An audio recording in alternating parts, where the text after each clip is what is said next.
Tiba-tiba saya jegrek gitu, kayak kita main. Ada yang dorong. Bukan, kayak anak kecil dulu kalau anak SD suka main siku ini lutut kita dijeglekin. Tapi setiap aku bahas tuh aku selalu merinding. Itu kenapa? konten soal Tank Monida. Oh, yang di Thailand ya. Saya bilang saya nggak tahu apa-apa Tuhan, tolong bantu saya cuma mau bantu anak saya bikin konten. Terus mungkin kalau bisa berkomunikasi ya, aku bakal tanya dia siapa dan mau apa gitu. Jadi saya pulang, saya lihat ini ngapain ya, rambutnya keribu, pakai anting, ikut di belakang mobil. Kameramen bilang, Mami cut, udah selesai. Ini udah terlalu. Terakhir saya digini nih. Kayak diangkat.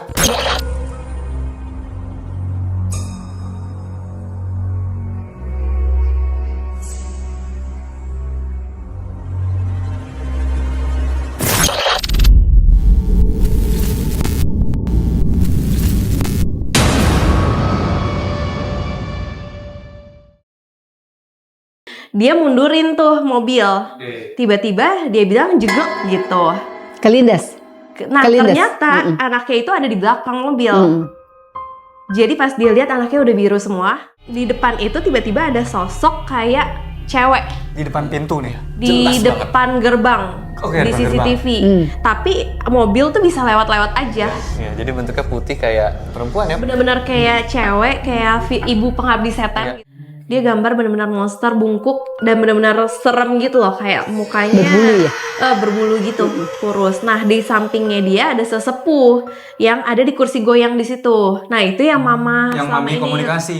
Cuman kalau udah yang kayak temanya pocong kuntilanak itu mulai takut. Dekat kan? Juga bisa deket nih. Betul, apalagi sekarang kan kontennya udah penelusuran ke tempat yang sebenarnya. Betul. Nah, waktu itu Kampung Gajah. Nah, itu aku udah nggak berani deh. Kamu gak jadi mana? Di Bandung. Yang bekas tempat wisata kan? Iya, yang udah terbengkalai sekarang. Nah, itu boleh. Mami, ada cerita seru apa kemarin pas ke sana, Mami? Kita kan niatnya ke Bandung tuh yang lucu-lucu sebenarnya. Ada ke tempat-tempat wisata yang boleh sebut nggak ya? Ada beberapa tempat Iya, wisata. beberapa tempat wisata yang lucu-lucu. Tiba-tiba tuh pokoknya bis nyampenya tuh ke area Kampung Gajah. Saya nggak tahu ini tim udah tahu atau gimana, nyampe di Kampung Gajah, ini pingsan. Padahal kan kalau kita keluar kota itu udah terschedule semuanya ya, nggak bisa ada yang gagal. Tiba-tiba tim bilang, kasirnya kita tim bawa ke puskesmas atau rumah sakit terdekat karena dia pingsan. Terpaksa Mami harus turun karena konten kita harus tetap jalan. Mami yang ini gimana Kampung Gajah apaan saya nggak tahu kan, buta sama sekali nggak tahu tentang Kampung Gajah apa. Dan tiba-tiba memang bis ada di situ di dekat gambar gajah pertama tempat masuk situ. Jadi saya bilang ke tim, tolong dong kasih tahu saya sedikit input Kampung Gajah tuh apaan. Saya suruh masuk dijeblosin loh, hitung-hitung kan nggak tahu apa-apa ya. Terus akhirnya saya masuk ke sana, ketemu sama orang apa namanya di situ yang nunggu, memang yang kuncannya gitu ya. Yang ngurus. Ya istilahnya kayak kuncannya kali ya, gitu yang ya. dia mengerti tentang situ ya. Saya tanya, tapi kan saya bukan konten kreator juga bingung ya, Dek ya mau gimana. Akhirnya saya tanya-tanya gimana nih asal mulanya gimana di Kampung Gajah dengan modal, maksudnya pengetahuannya saya nol di situ, nggak tahu apa-apa ya. Terus dia bilangin ada 4 lantai, di situ ada 4 lantai. Dulunya itu tempat wisata yang sangat ramai. Jadi ada kora-kora, ada kolam renangnya, ada apa yang sangat bagus dibangun dengan sangat bagus karena 45 hektar termaksud gunung. Nah, saya lagi tanya-nanya segala macam. Ini sebenarnya udah di-post di YouTube-nya Sheryl ya. Udah. Jadi saya lagi nanya-nanya, tiba-tiba saya jegrek gitu, kayak kita main. Ada yang dorong. Bukan, kayak anak kecil dulu kalau anak SD suka main siku ini lutut kita belakang ini. dijeglekin gitu. Oh, gini ya. Oh iya, oke. Saya tiba-tiba jeglek gitu, kan saya mulai takut nih. Menurut mereka ini berat karena mungkin menurut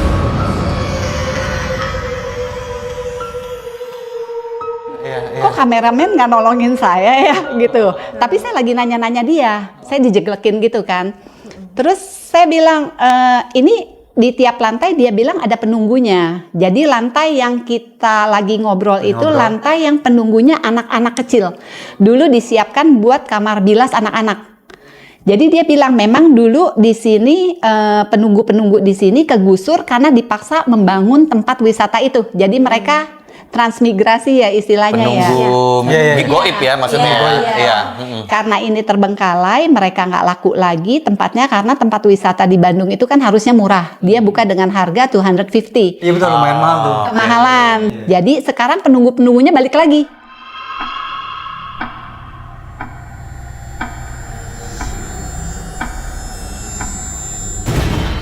Di setiap lantai ada penunggunya beda-beda. Yang kita Mami ngobrol sama si Kuncen itu di lantai tempat anak-anak.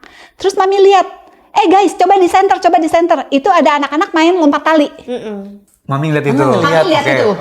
Mami lihat itu. Nah, terus si kameramen ke sana, Tim, mereka nggak ada yang lihat. nggak ada yang lihat. Tapi tetap usaha untuk merekam. Iya. Nah, menurut anak indigo, di kamera terdeteksi. Tapi mereka nggak ada yang bisa Jadi lihat. mata orang biasa nggak ada apa-apa. Nggak ada yang bisa lihat. Tapi sama saya dia cuek aja. Anak-anak itu cuek aja. Main aja gitu, main lompat tali gitu ya. Masing-masing ya. Kemen aja.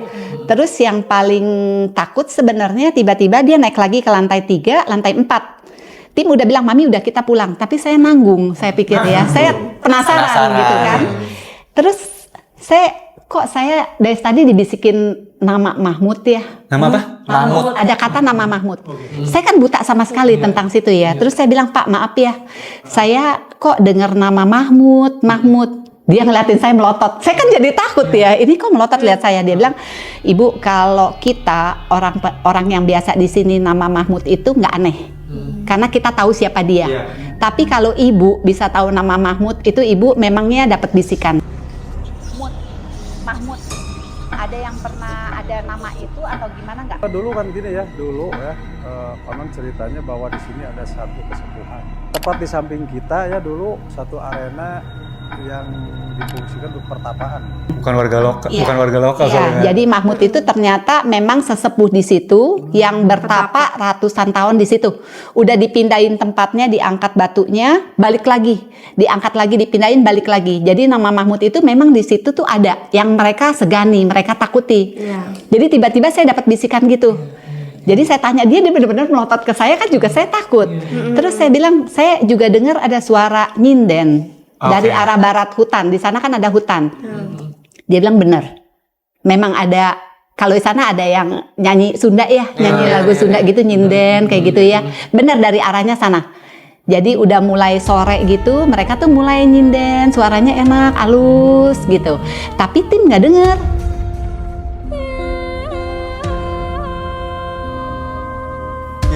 Nggak denger. Mami sendiri aja ya? Mami denger, Mami bisa dengar. Jadi bapak itu juga ngomong sama Mami, dia udah mulai ngeri-ngeri juga. Loh, kok tahu nih? Bukan orang biasa nih. Takut. Tapi menariknya itu ya, Mami dengan apa ya? Tahu-tahu ada di Kampung Gajah tanpa ada background yang dipelajari terlebih dahulu Iya. atau riset apa terlebih dahulu, tahu-tahu ada di situ. Iya. Terus mendengar bisikan nama Mahmud sama mendengar sinden gitu kan, itu kan Iya, nah, bisa lihat orang main itu juga. Iya, sama anak kecil main tali. Beda cerita kalau Mami pernah melakukan riset atau terlebih pernah itu, dahulu. jadi tersuges gitu. Ini kan enggak gitu Dan kan. itu semua terkonfirmasi oleh si warga lokal Cikuncen lah itu Iya, ya. betul. Karena mau di riset di Google dimanapun nggak akan ada keluar nama itu. Keluar, iya. Dan Betul, Mami bener, tidak, orang lokal aja yang tahu. iya, dan Mami tidak mempelajari karena saya itu kan pebisnis. Saya melakukan sesuatu, saya harus paham dulu Betul, konsepnya. iya, betul. Saya nggak mau datang dengan tangan kosong. Harusnya kan tugas dia. Jadi saya Yang tahu-tahu pingsan. Iya, saya kan bukan tugas saya turun nanti kalau misalnya hari ini kita mau kemana gitu. Saya kan cuma pelengkap penderita yang menemani dia. Tapi tahu-tahu pingsan gimana ini harus jalan kata tim kan. Tapi tiba-tiba maksudnya saya jujur saya sujud dulu di bis. Saya bilang saya nggak tahu apa-apa Tuhan. Tolong bantu saya cuma mau bantu anak saya bikin konten. Iya kan. Saya sujud dulu. Udah turun berjalan dengan begitu mulusnya sampai kameramen bilang, Mami cut, udah selesai. Ini udah terlalu. Terakhir saya digini nih. Kayak diangkat. Saya diangkat. Saya diangkat gitu, udah sampai yang saya sebut Mahmud. Saya digini, diangkat. Terus dari gitu saya bilang, Pak, saya pamit ya. Udah cukup, saya rasa saya udah cukup. Tapi Mami sorry nggak ngelihat sosok Mahmud itu, hanya suara itu aja. Suara. Bukan suara. Mendengar nama Mahmud, iya. Jadi saya waktu itu udah habis itu saya pamit. Saya mohon maaf, bukan bermaksud mengganggu karena kan masing-masing dunianya jadi saya pamit udah habis itu, udah habis diangkat rasanya nggak bisa saya sosokan juga. Karena memang kita percaya Allah, tapi kita juga tahu ada makhluk-makhluk yang lain. Iya, ada makhluk gaib juga. Mami sorry, yang waktu dengkulnya kayak diginin Mami mau jatuh kan aku sempat lihat tuh kayak ketangkap kamera ya. Iya, kan? iya. Tapi kalau yang waktu diangkat begini tuh masih sempat di record nggak atau Nggak ada, di record? nggak ada. Nggak di situ Nggak ada, semua. iya, nggak ada. Oh, itu udah mau pamit soalnya ya. Mau pamit. Sebenarnya itu bagus waktu Mami begini itu karena dia lagi membicarakan salah satu tokoh yang datang ke situ dan nggak kuat. Tokohnya terkenal. Jadi kita terpaksa cut. Kalau enggak itu bagus banget maksudnya waktu. Nah, dia ngomong tokoh itu Mami dijegluk gitu. Oke, itu pasti menarik banget buat lengkapnya teman-teman bisa nonton di sini nih. Wis, nanti dimasukin linknya. Jadi itu sebenarnya aku sama tim aku udah bilang aku pura-pura aja deh. Karena sebenarnya memang Jadi pingsannya pura-pura. iya itu aku nggak pingsan di situ sebenarnya. Itu ada di video terakhir ya, Mami nggak nonton juga. Jadi sebenarnya kita Agak kurang harusnya ajar. ke kebun binatang saat itu jadwalnya. Tapi karena nyasar terus dan ternyata waktu yang gak cukup, kebun binatangnya akhirnya besoknya. Nah itu tuh aku pikir tim aku udah bilang, Kak ini kesini terus mapsnya, muter-muter kesini. Terus kebetulan ada yang tahu ini ada kampung gajah di sini, sekalian aja. Karena konten kita kalau dilihat sebelumnya nggak ada sama sekali penelusuran seperti itu. Tapi pikir udah nyampe apa memang jalannya ya Kak. Nah tim aku tuh selalu mikir apapun tuh selalu ada jalan Tuhannya gitu. Karena kita dimulai dari doa kan. Udah Kak, ayo Kak turun. Terus aku bilang, aku nggak berani Kak, sumpah. Bilang aja ke Mama aku sakit kayak gitu. Nah si Tim itu ngomong pingsan ya udah. Berarti dibohongin dong sebenarnya dikerjain. Itu pepatah kasih ibu sepanjang masa, kasih anak nggak jelas. Ibunya dijebloskan. Iya kayak gitu. Oh, jadi ngerjain Mami. Iya. Udah Kak sekalian. Yaudah yang penting tim turun semua ya. Jadi cuma satu tim doang ya sama aku. Yang lain juga turun semua. Jadi yang nggak tahu Mami. Berarti yang sebenarnya yang berbohong bukan cuma Sheryl, tim juga berbohong. Iya. Iya, benar. Oke, itu kan salah satu konten yang bergesekan sama hal-hal mistis lah ya. Betul. Selain itu ada nggak? Tadi kan Mami mungkin, kalau dari Sheryl sendiri ada nggak sih waktu bikin konten tuh ada bersinggungan dengan hal mistis atau mungkin ada konten yang dibahas itu mistis dan menurut Sheryl paling menarik buat Sheryl? Oke, paling menarik buat aku tuh konten, kalau tadi kan aku bilang kalau misalkan yang di luar tuh aku nggak takut.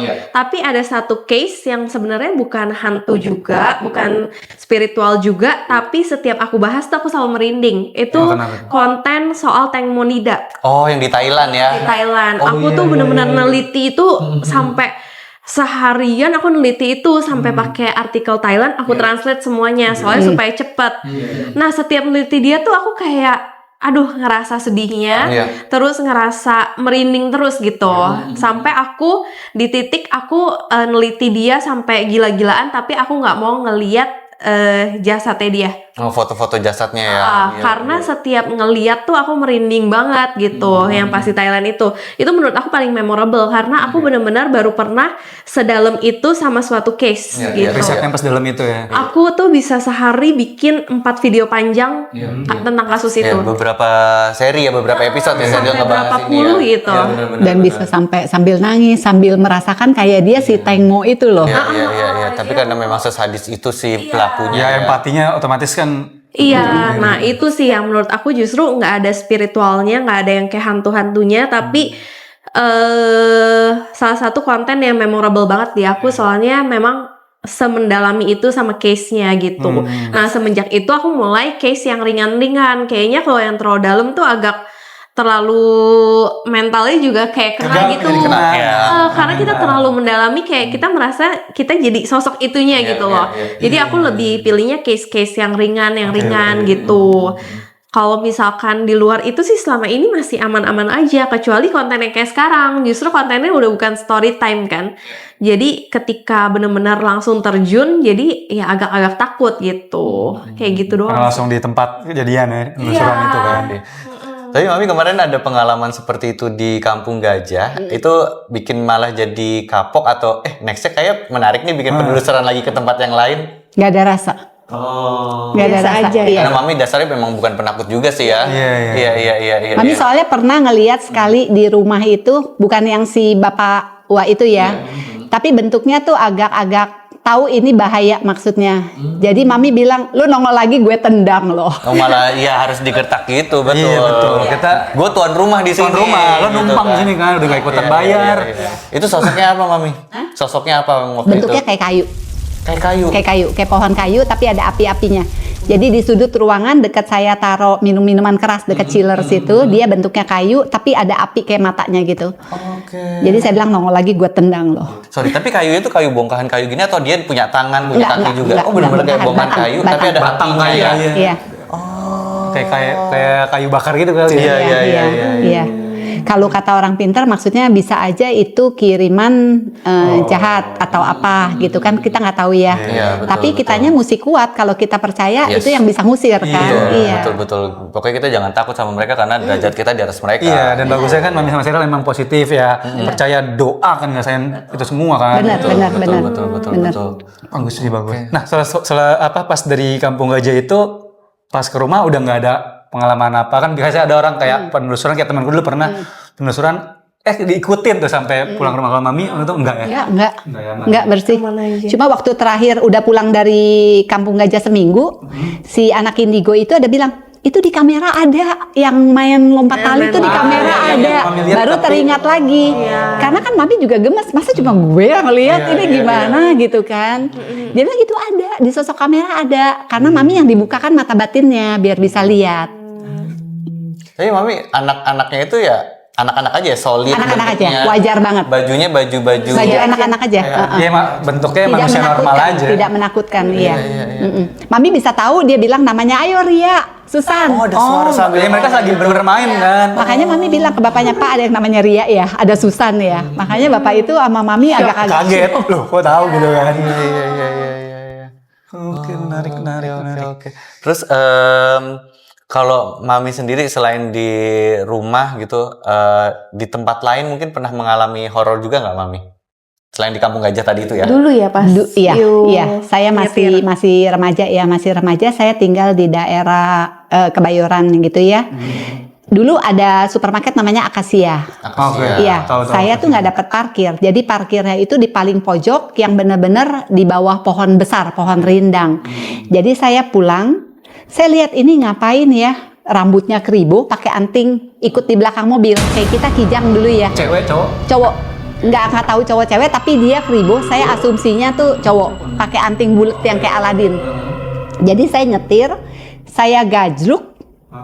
Udah dong, kalau belakang kan mulai belakang gajruk, dia harusnya gajruk juga. Tapi dia nggak gajruk. Saya udah pikir ini yang enggak nih, karena saya parkirnya memang nggak permisi, di mana-mana kan kita harus permisi ya. Jadi saya berasa kok dia ngikutin saya ya sampai depan rumah, dia ngilang. Tapi sepanjang perjalanan dari Akasia sampai rumah dia ikut aja gitu. Mau nyobain mobil. Oh iya benar, nebeng. Nyobain gitu kan. nebeng. Mobil baru kali waktu itu kan. Iya. Tapi ya begitulah, menariknya obrolan ini semakin memperkuat kita bahwa mereka tuh ya memang adalah di sekitar kita. Betul. Tapi kita tidak perlu takut. Betul. Kita punya kekuatan doa. Benar banget. Derajat kita di atas mereka. Ini bukti-bukti nyata sekali dari Mami dan juga Sheryl yang udah menceritakan pengalaman-pengalaman mereka ya. Dan yang patut dicontoh yaitu ketika kan suka ada orang cerita di rumah gue banyak ini, akhirnya jadi takut. Ini perlu dicontoh. Gue yang punya rumah ya harus dipertahankan. Ini rumah gue, kalau emang mau di sini ya udah, nggak penting jangan ganggu. Masing-masing. Harus berdoa. Jangan dipiara. Betul. Itu dia. Akhirnya dia malah berkuasa kan kalau kita yang takut gitu. Gitu. Ada lagi yang mau diceritakan lagi atau sudah semua ini? Udah. Iya, Mami juga udah. Oke, kalau gitu menarik sekali ya. Pertanyaan biasa kita. Betul. Jadi Mami, Sheryl, ini kita selalu bertanya nih ke narasumber yang hadir di sini gitu kan. Kalau Mami kan pernah melihat itu ya tadi sosok yang sepuh, pakai baju kerajaan. Kalau Sheryl mungkin yang tadi dikira ART ya, pakai mukena gitu kan. Mungkin waktu, kalau Mami sih nggak ada rasa takut ya. Mungkin Sheryl sini pertanyaannya. Kan waktu itu mungkin kaget ya, jam 1 malam ngelihat ada ART naik ke atas secepat itu pakai baju mukena. Responnya Sheryl mungkin kaget ya gitu. Nah kalau sekarang misalnya Sheryl diberi kesempatan untuk ketemu lagi sosok itu, tapi dengan kondisi Sheryl udah siap nih melihat sosok itu, apa yang akan Sheryl lakukan? Apa yang mau disampaikan? Gitu? Apa yang mau disampaikan? Kalau aku sih yang penting tuh aku ngelihat bareng orang, karena tuh aku paling nggak mau ngelihat sendiri. Misalkan pas bagi bareng orang, kamu menyampaikan apa tuh ke si sosok itu? Kayak kamu lihat gak gitu? Kalau nggak tuh aku kadang-kadang berasa jadi kayak ini aku stres sendiri nggak sih kayak gitu. Terus mungkin kalau bisa berkomunikasi ya, aku bakal tanya dia siapa dan mau apa gitu. Iya. Harusnya berarti adik ketemu lagi, adik kejar. Dia harus juga ya? kejar. Harusnya gitu ya. Kejar. Kamu ngapain di sini? Dan harus dikasih ultimatum kita nih, Iya. kalau emang lo jaya lagi gue tendang kan. Kayak gitu. Ini rumah gue. Ini rumah gue nih. Iya betul, Iya. betul. Tapi kan itu terbukti dari Sheryl kalau lagi ngonten ada komen, Kak itu siapa di belakang malah sama Sheryl di. Iya, karena aku nggak percaya. Mungkin kalau aku bisa lihat dan ada di kamera, aku kontenin mungkin ya. Sorry, jadi penasaran tadi kan yang sepuh itu yang suka ngobrol. Sekarang ada pernah komunikasi lagi nggak, Mami, sama yang sosok sepuh itu? Sekali ada. Tapi tiap kali itu saya doa, maksudnya saya nggak mau layanin. Saya bilang saya capek. Kalau dulu awalnya, kenapa dia juga betah? Karena saya memang seperti mengundang. Saya open. Jadi dengan dia datang ngajak ngobrol, saya seneng. Kan cerita tentang perang, cerita tentang apa. Apalagi manusia itu kan seneng dipuji ya. Dia bilang, kamu nak, kamu nduk, kamu itu dipilih loh. Kamu harus basmi kejahatan. Saya kan seneng ada rasa kebanggaan sebagai orang yang dipilih kan. Nah sekarang maksudnya jangan diladenin. Karena dulu saya yang undang, saya invite kan, maksudnya dia ajak ngomong, saya ajak tektokannya enak nih, dia pikir Dan kan. dia juga jadi seneng ya. Orang tua kan seneng diajak ngobrol, iya kan? Betul. Tapi kalau tiap malam terus diulang-ulang capek Nggak juga. iya. Pasti. Karena kan butuh istirahat. Lagian nggak ada gunanya ngobrol sama mereka. Iya, Betul, nggak ada betul. gunanya. Mending tidur ya, mending istirahat. Dan betul, dan sifat dasar jin kan kalau misalkan di Islam kan ya banyakan bohongnya mereka kan. Iya. Memberi janji-janji ya. Betul, jadi ya buat apa gitu ngobrol. Oke. Kalau Yang gitu. benar tuh berpegang pada janji Allah. Nah, itu nomor satu. Quotes Itu penutup. quotes penutup. Episode kita kali ini. Mami, Sheryl terima kasih banyak. Iya, terima Teman-teman kasih. Juga terima kasih banyak yang udah nonton episode kali ini. Bukan semoga. Pasti ada hikmahnya. Pastinya Betul. ada banyak hikmah yang bisa dipetik. Jangan lupa untuk nonton episode selanjutnya dari Lari Malam Misteri dan juga mampir ke kontennya Sheryl. Kebalik sih harusnya dari penontonnya Sheryl mampir ke konten kita yang masih sepi ini. Jangan lupa di subscribe ya. Like, comment, subscribe dan juga Di share biar makin banyak yang nonton gitu kan. Dan Biar kalau berguna. Betul. Dan kalau teman-teman ada yang punya pengalaman mistis gitu, boleh DM ke @larimalam_misteri gitu. nanti Siapa kita tahu- undang Betul, buat narasum cerita ya. juga di sini. Thank you banget teman-teman misteri yang udah nonton episode kali ini. Sampai jumpa di episode selanjutnya dari Lari Malam Misteri.